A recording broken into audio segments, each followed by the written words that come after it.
Good morning, people. New video. I'm out here in Palm Springs for a no-cool before I can go do a condenser job. Well, anyways, customer called in, it wasn't cooling. He's not here.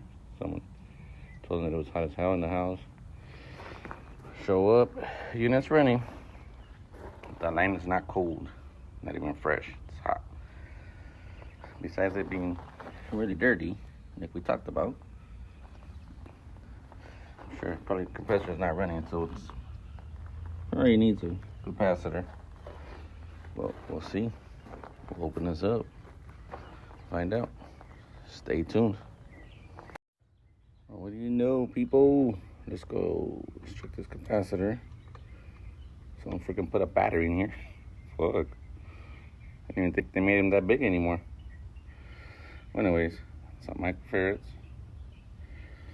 Motherfucker's dead in the water. Compressor's not running. But lack of maintenance of this capacitor is a lot faster because this compressor was probably draining a lot of amps to turn on, because how filthy this is. So we'll change this out and go from there. Stay tuned. There you go, people. R22 system. Unit's up and running. Took this freaking battery out. This fucking block. Put a standard regular size 80 in there. Forgot to record. Plus the property manager showed up so I can finish recording. Unit's up and running. Line's nice and cold. Like I said, R22 system, we're good. Don't connect the high side because there's no problem. There's no need to.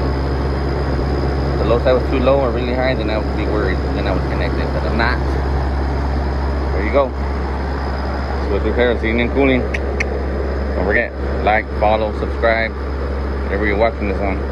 TikTok, Facebook, Instagram, YouTube yarda. Anyways, it's good to go. On to the next.